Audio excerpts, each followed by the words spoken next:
Hello. Well, oh, I'm so sorry I'm late. I know you guys have been waiting several minutes here for me to arrive, but this is the 4th of July, and I am George Washington. Let me pull up my chair here and sit in my desk. Oh, I'm so happy that you people waited for me. Yes, yes. I do know that I do realize you're hello, Mayor Ma'am Dammy. So pleased to meet you, sir. Yeah. I'm here to fill you in a little bit on some differences here about America, see, in the countries that you came from. One of the most significant things here about our country you're going to find is that we have, if policemen, you don't actually have to defund the police force here, because I understand in the countries that you have come from with these criminally sick men of fire ruling people of clay, the criminally sick men of fire who beat, whip, rape, torture, and execute women in the back of their police vans. Here's the thing here. Now, I know how terrified you are and you're coming into a new world, but this is what you call freedom. This is what you call human rights, okay? If something like that happens to you in one of our police vans, we will criminally prosecute the individual who carried out the rape and mutilate and beating and whatever, beating you to death. And under certain circumstances, police officers in your new country, in this new country, our country, this new country that you're coming to, that's our country, when police do stuff like that, they might actually wind up on death row, where the state, under authority of the state, we might put a needle in their arm and put them to sleep, if you know what I mean. We don't tolerate criminally sick men of fire conducting criminally sick men of fire rules over people of clay. In this country, in our country, people of clay such as me and you, in this brotherhood of mankind and this multicultural thing, we don't let criminally sick men of fire do things like that, okay? You have a big disconnect here.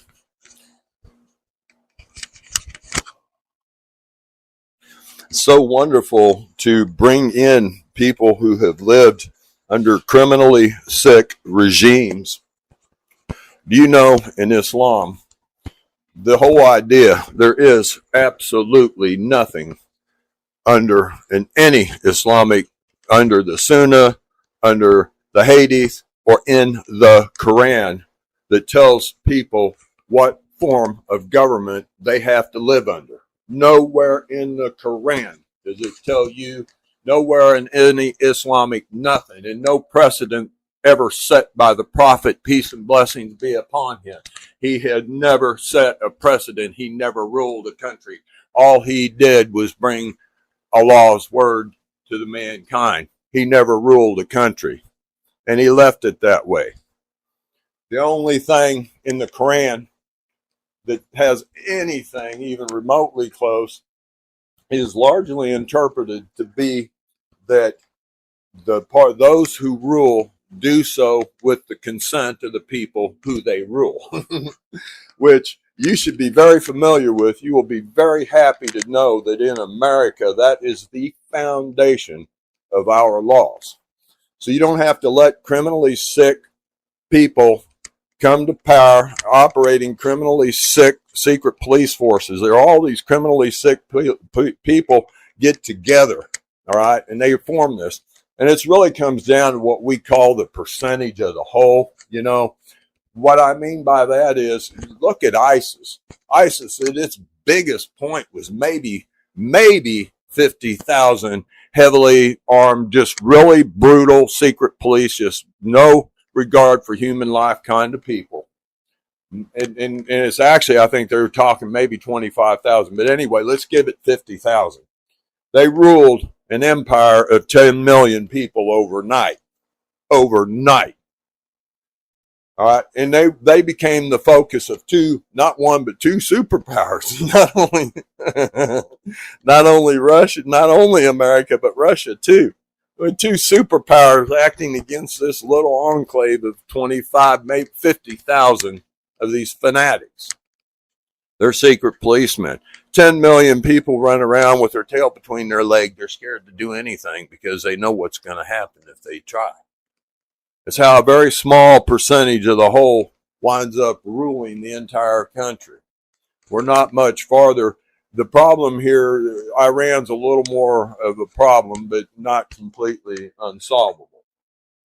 And see here, and the New Yorkers need to understand, it's not really something, you can't really defund the police because you don't just actually live under the police. And we have what we call a decentralized law enforcement. Everywhere you go in this country, there's 3 or 4 different jurisdictions. You got your county police, you've got your city police, you got your county sheriffs and your city police, and you got your state police, and then you have your highway patrols, and then all kinds of, and then you get into your federal. You live under 2 law enforcement, then you get under your federal. See, like in places like in Iraq and Iran, all you have is one central police force, and that can be run by criminally sick people and staffed by criminally sick people. You're nothing about a pig, nothing about a man of fire or a man of fire's son. The prophet, peace and blessings be upon him, refers to them as reproachers, sons of reproachers, just so we're all on the same level. Okay? Those are the criminally sick people. So you have a reproacher son, criminally sick reproacher son who is ruling you, who without any authority whatsoever. Let's go back and reemphasize again. There is no Islamic State concept. That is a tribal thing. Nothing under Islam. And it was done that way because Islam wasn't going to become a law. It never was intended to be a state. It's a religion. And criminally sick men of fire have never figured out that that when they rule people to clay, it tells them in here, it tells them in their scriptures, you're going to burn in hell. They tell us. It tells us. This stuff here, this is a day of trust. On Judgment Day, it's a day of humiliation, But that doesn't matter to these criminally sick, because when you become criminally sick, chapter 2 of the Quran, the prophet, peace and blessings be upon us, tells us that Allah is going to add to your sickness. You're going to become criminally sick, and that's where you are today. And now it's Judgment Day, okay? So when you're coming to America, understand one thing here. If you have a wife, like if Mayor Ma'am Dammy's wife wanted to go out on the town with me tonight and come over to my house for a drink or two, if he laid a finger on her, if he slapped her, if he yelled at her, if he slapped at her, I'll come over there and put him in jail. I'll just go over there and put him in jail. All right? She can do anything she wants to do.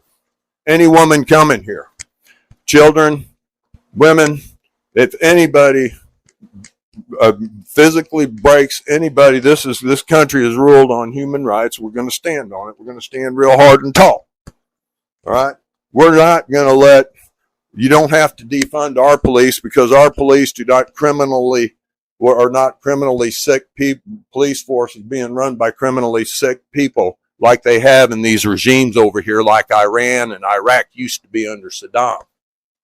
Look at you. We're going to have a whole big discussion on criminally sick rulers and the problems. Look at the money we're spending on it. But the big thing here in America, when George Washington here, the big thing here was the economic stuff. We're paying taxes. We don't want you spending taxes on your stupid shit. Okay? If we're going to pay taxes, we're going to see something out of it, like bridges and roads and stuff. See, one of the big fallacies here is these criminally sick regimes like the one in Iran. It's not just the oil money they loot. Once they nationalize all these resources, they do with them what they want to. That's what their Marxist communist theory is. And then these criminally sick men of fire, in their attempt to rule people to clay without any authority under Islam, under Islamic Sharia law whatsoever, other than the fact, like the Quran tells us, that the beast will call, the devil will call, and they will follow, and that's what it's all about here. I will get into all that scripture stuff later. I'm just giving you a little lesson about America here. See.